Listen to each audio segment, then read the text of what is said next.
So we're talking with Sheng Peng from Fear the Fin, and now with The Point at the Point Hockey.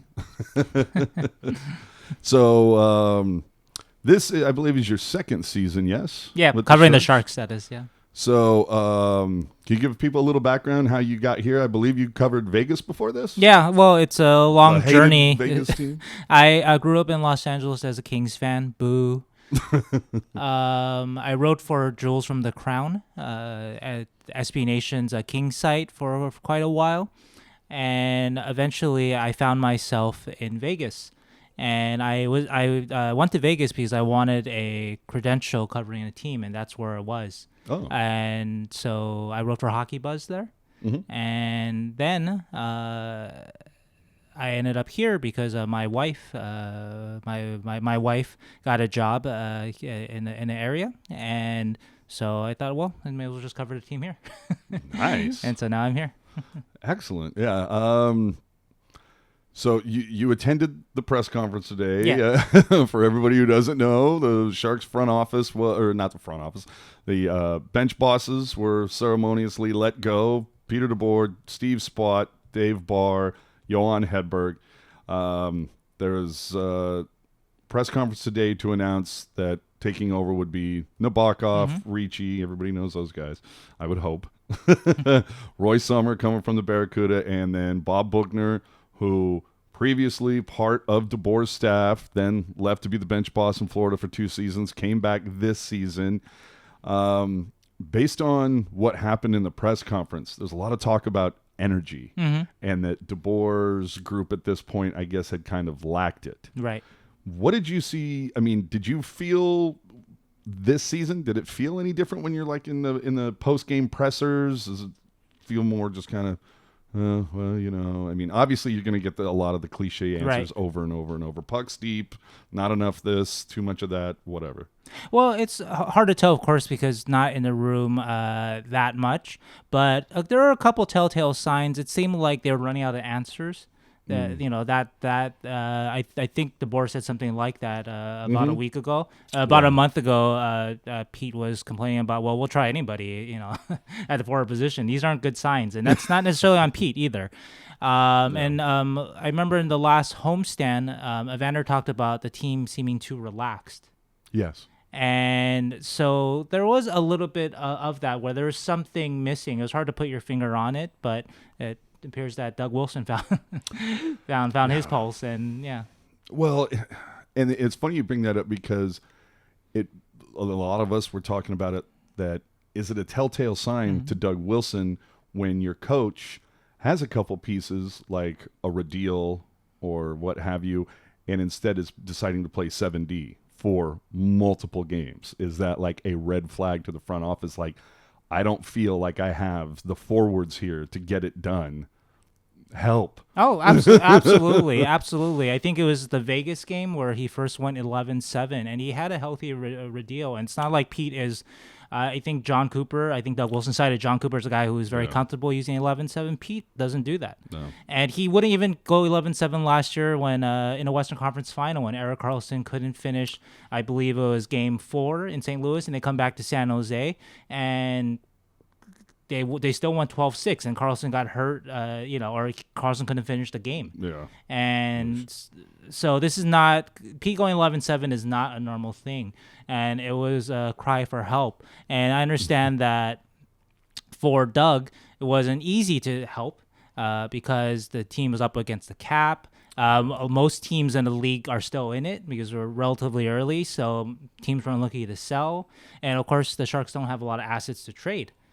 So it's a combination of things. I think there's a hope that the Sharks could kind of hang on closer to the trade deadline. There'll be more cap space available, clearer trade market, and then you could bring somebody in. But we never got to that point. Yeah, I just wonder, okay, you can manufacture some cap space and whatnot. Obviously, I mean, I don't know if you would agree, but for me, like Brendan Dillon is the most, at least the asset that would probably bring you the most, is the most movable, doesn't have a clause, is at the end of his deal. To me, has gotten better every year as a Shark. It's kind of like in his prime, like that might return something. But if you are in a win now mode, Dylan, I don't know if that's a piece that you would entertain getting rid of. I think that is actually kind of the one depth area. So I agree that Dylan is probably the most tradable and also a guy you can afford to trade because you have Mario Ferraro stepping up and you still have your core of star defensemen. But it's one of those things, though, when you're the Sharks where you're looking for something really specific. So you got to find the right trade partner. It's not like you're in last place and you'll trade Brendan Dillon for anything of value, whether that be a draft pick, a young player. That kind of opens the market up for you. But specifically for the Sharks, you're looking for probably a middle six winger who can also play the power play a bit, and so that's that.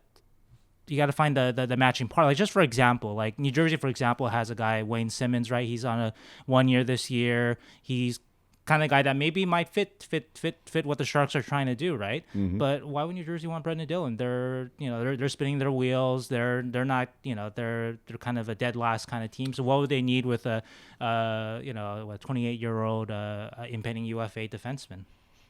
Yeah, they would need picks, which of right. course That's just an example. The Sharks don't have any. So that's right. So with Dillon, even though he's tradable, again the Sharks are looking for something really specific, and so I'm not sure that teams could match that necessarily, right? Well,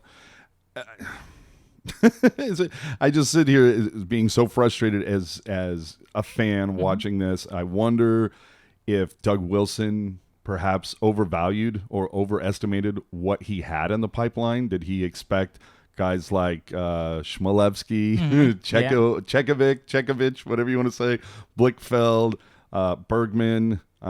We even saw your Tyken get a look early on, and it doesn't seem like any of these guys were maybe as far along as Doug Wilson had thought. It appears so that was the case. Besides the names you mentioned not working out, also they didn't bring anybody in for a PTO during camp, and the only UFA they signed was Johnny Brodzinski up front. And so this was seemed like a vote of confidence in the young players. But I remember I talked to a lot of scout team in the rookie games. A lot of the prospects that you mentioned played in the rookie games. And they didn't exactly set the road on fire. Not that they were bad, but they didn't set the road on fire.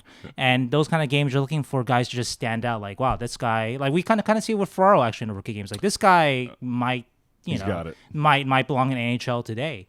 And I talked to a number of scouts during those rookie games, and the Sharks did well in those rookie games, but they were like, yeah, I'm not really seeing the I'm not really following the strategy based on what I'm seeing on the ice with these prospects during these games. Well, I think you also get a thing where you see glimpses. You see one good game and then two, like there's a lack of consistency. And along with doing the 11D and maybe overrating or overvaluing the youth, I think it's also a red flag when you have to bring in a 40-year-old Marlowe. Yes, absolutely. And also you bring him in, and actually he's played pretty well. I don't think you can really complain about what he's brought for. You're getting value for your dollar. Yeah, that contract. For the minimum contract and 4 games into the season, and you can't argue with what he's brought. But the fact that you're at this point where it's whatever plans you had, none of them worked out in terms of building forward depth, and you had to go back to the well that, a couple months earlier you sort of suggested you didn't need to go back to that well, and there you are. Yeah. Now I read a lot of the local probably guys that you sit next to every day for game in and game out, but I will say that when I read some of the other ones, I feel like. And maybe it has to do with the audience that they're reaching. Somebody who is like reading maybe the NBC site or the Mercury or whatever.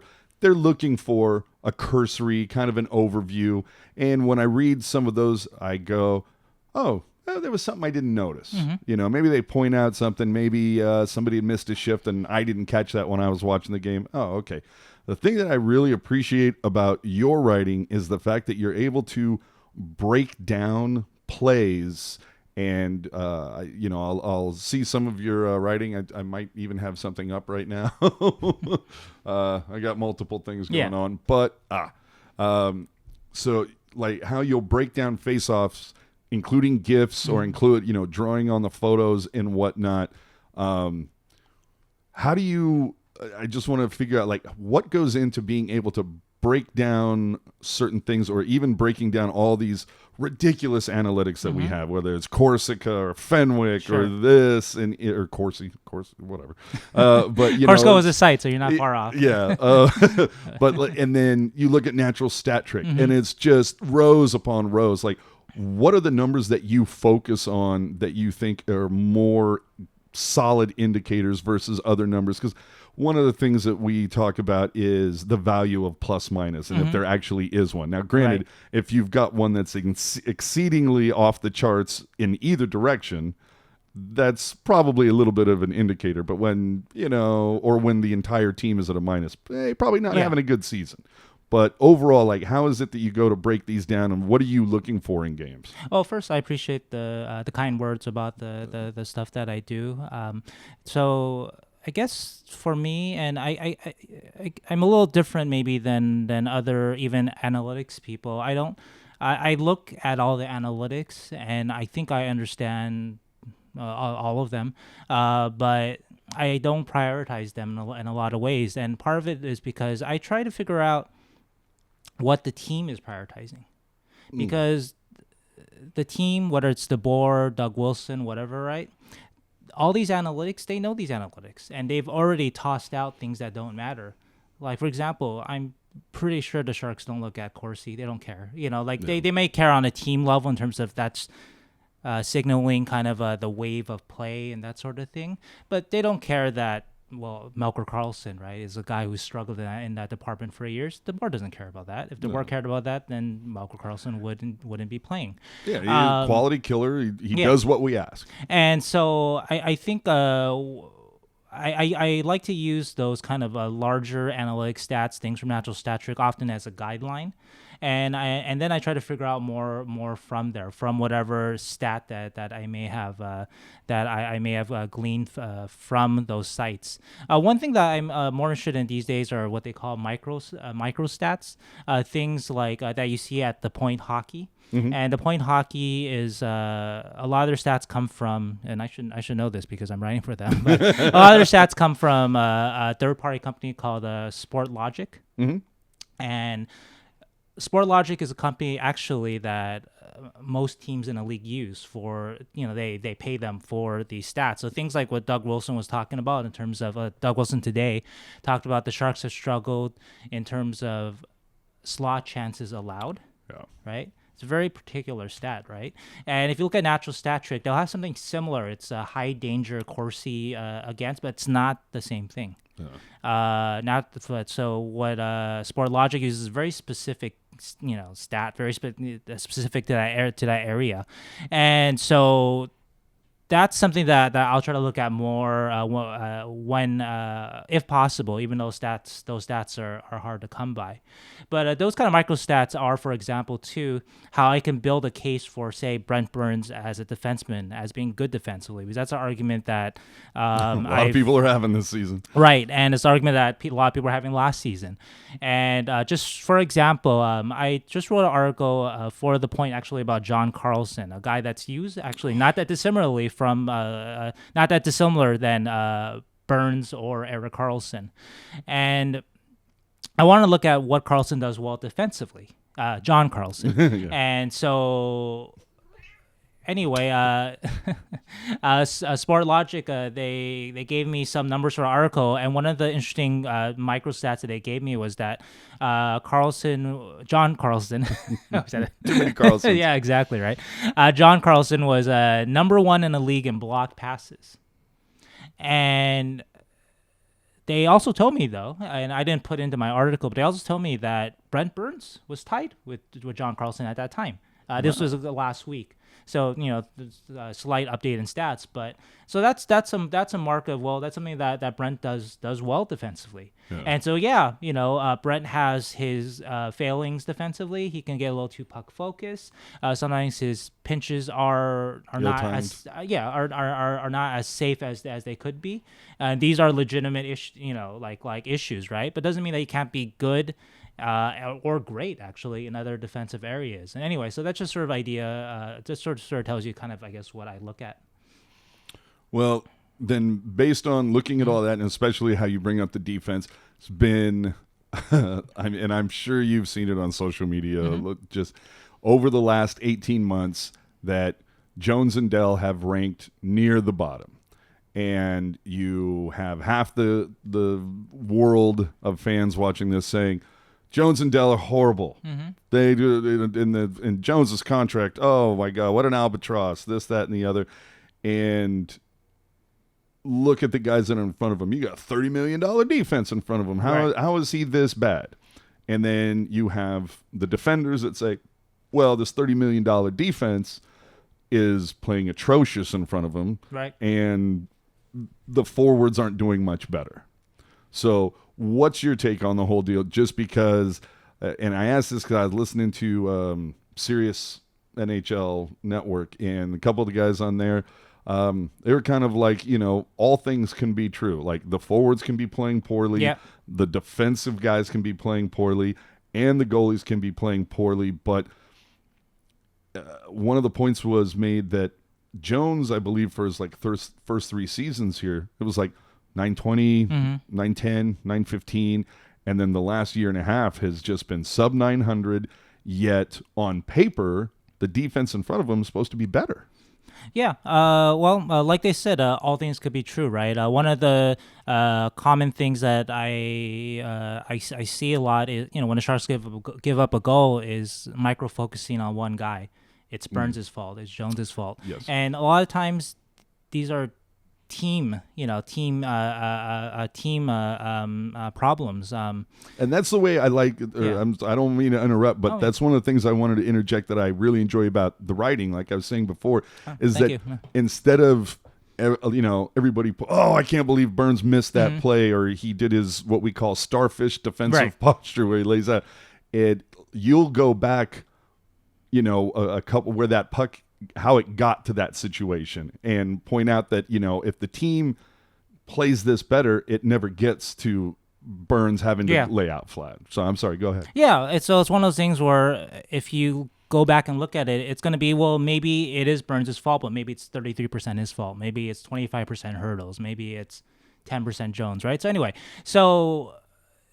talking about the goaltending in general, both things can be true, that the Jones and Dell have been terrible, and I think that they have been, but also too that the defense has done them no favors.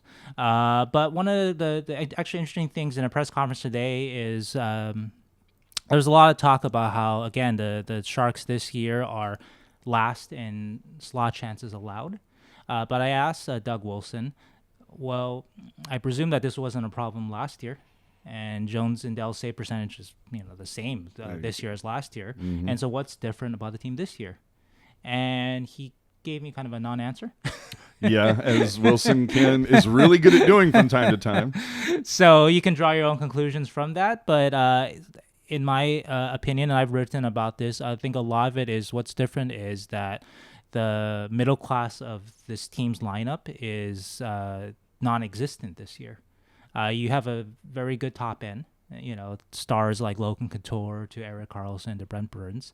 Hurdle. Yeah, sure. And you have a excellent group of kind of fourth line-ish forwards, like I think at least Melker, Carlsson, and support defensemen like Ferraro and Dillon. A lot of teams would love to have a guy like Brent Dillon as your third-pairing defenseman. I think. So the top and bottom half of your or top and bottom parts of your team are good, but the middle class, unlike last year, is really lacking. And I've talked about this a lot too, and it's hard to put so much on a guy that's given so much to the Sharks. But Thornton hasn't been. Last year, I thought that Thornton was arguably the best third line center in the Western Conference. Yeah. And I believe to win, you need a strong. They say 4 lines, but I think if we give that a little nuance, I believe you need 3 lines that can score, that are legitimately Yes. dangerous, and then you need a fourth line that can do different things, whatever, It's still important minutes, by the way. Fourth line minutes, what's one of the cliches I hate too, that, those minutes don't matter. They matter. No. They matter. Whether it's Michael Haley playing it or Joonas Donskoi playing it, they matter. And I can make an argument for why Haley played those minutes last year, but that's a whole nother. Oh yeah, we'll get to that on another one. That's for last year. So, but anyway, the point is that I still like San Jose's best forwards, your proverbial top 6 forwards, but I don't like their third line right now. And if they could shape that up, and I thought that Thornton and Sorensen, those guys, they've looked stronger the last few games.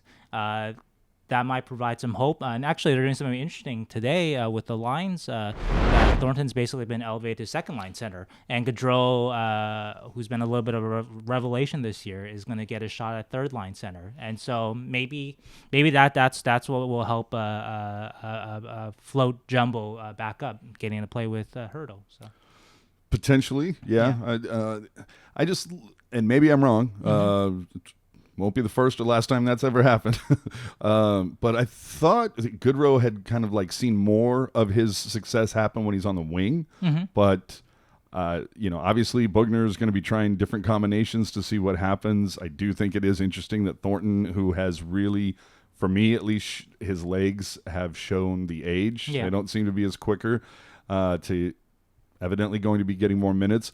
Another thing that you mentioned where you talk about that kind of middle class of the group, I feel like as we were coming into this season, and maybe it's just me listening to, Wilson and DeBoer and everything, but it had to do a lot with expecting guys like, well, Meyer got 30 last year. Maybe he gets 35 this year. Yeah. Sorensen and LeBanc get 17 last year. Maybe they get 20, 25 this year. And instead, that group is actually regressed. They're all on pace to put up lower numbers than last year when it seemed like it was expected to go up. Maybe that has to do with that lack of focus on team defense. And I know I believe either today, I think it was today when Couture, or maybe it was after the Nashville game, Couture talking about that, if you focus on defense, well, the offense will come. And it doesn't seem like a lot of people are really focused on defense. Right. So I don't know if DeBoer got a scapegoated for the bad play of the entire team in front of him, but then again, that's usually what happens to coaches is, hey, they're not responding or performing under you. We're going to find somebody else who will get something out of them. Right. Well, first on those trio of young forwards you talked about, Sorensen, LeBanc, and Meyer, you're 100% right. I think that more was expected out of them so far this season. But when I talk about, I guess, liking San Jose's top end of talent, I think we've seen it from Timo and LeBanc and even Sorensen that these guys should be able to play top 9 minutes and play them well. Yeah. They haven't played it as consistently well as they did maybe last year, but the talent is there. So I think that comes around, But yeah, indeed though, these are one of the, both things could be true. I think DeBoer got a raw deal. He did his best with a team that he didn't build. And sure, he has these superstars, and most coaches would do cartwheels to have players like Erik, Karlsson, Brent, Burns. So he does have that, but then again, the middle class of the lineup was gutted, and no one stepped up. And guys also stepped back too, guys like Sorensen and Thornton and whatnot, right? So that is true. On the other hand, though, when you have a Jumbo saying today, like he did, that the team probably needed a new voice, that speaks volumes too. And so indeed they did. So if you asked me last week if I believe that DeBoer should be fired, I would have said no. But I'm not privy to the room. I'm not privy to just the everyday stuff, even though I'm in the room sometimes. But so I'm not privy to that everyday stuff. But when that comes out, that that's the belief of a guy like Jumbo, obviously a leader of this team. Been here for a decade and a half now, right? Yeah, 05. Yeah. So if he says that, then that's something that Doug Wilson knows, that he has kind of the pulse on. And so at that point, then yes, it makes sense to move on from DeBoer, even if it's unfair to put it all on him. Yeah. Well, and it's funny you bring up Jumbo about that, and I can't totally confirm it, but I can't understand why somebody would lie about it. But who knows? On social media, someone posted a photo of Jumbo. Basically, had just sat on the bench. Their tickets were behind the bench, and took a picture of Jumbo. And when they published it, they said, just before I took this photo, I clearly heard Jumbo say, "What the F is wrong with this team?" Yeah. So, yeah, maybe they did need a new voice. Another point that, to get back to your kind of middle six, I don't know that it's maybe it doesn't take into it. Everybody loves the shiny toy of Erik Karlsson and everything like that. But you got rid of 3 guys that would be a second line on just about any team in the league with Pavelski, Donskoi, and Nyquist. That's a lot of offense that you've let go. 38 goals from Pavs. I believe Donskoi and Nyquist together in Sharks jerseys contributed another 20 goals, 58 goals. Right. And you thought that where was that going to come from? From Erik Karlsson and a couple, prospects? Or do you know that we're not going to have all those goals there, so we need to play much harder defensively, and instead they started off completely in the opposite direction? I think that you can make the argument that let's say obviously the world doesn't work this way, and we have no idea what would have happened with money and whatever, and if these players, Pavelski, Donskoi, and Nyquist, would have accepted the money that would make up what Erik is making. But let's say you kept those 3 forwards instead of Karlsson. You can make the argument that the team would be better right now. But my argument for that is that Karlsson at his best, and we've seen it over the last month or so a bit, and we saw it for a couple months last year, having Erik Karlsson, that raises the ceiling of your team very, very high. Erik Karlsson, and I don't know if he is exactly this anymore because it's been kind of sputtering and inconsistent over the last couple of years, but when we've seen it, and we have seen it recently, Erik Karlsson is one of the best players in the world. Yeah. He can turn a good team to a great team. And he can turn Ottawa into a respectable team. Right. And those 3, if you had kept them, wouldn't have done that. The team ceiling would have been much lower. And so if you kept those 3 forwards and you let Erik go, maybe you have a ceiling that's maybe more similar to the 2018 Sharks team that lost in the second round to Vegas. A very good team. Very good team, but was missing something. And so that'll be my argument for that Doug Wilson made a bet on the highest ceiling for his team, and the highest ceiling potential for his team with the assets he had and whatnot is a team with Erik Karlsson. Again, this is Sheng Peng. You can find him on Twitter at Sheng_Peng. Yes? Yep. Writing for Fear the Fin and at The Point Hockey. So thanks for tuning in, and we'll catch you next time.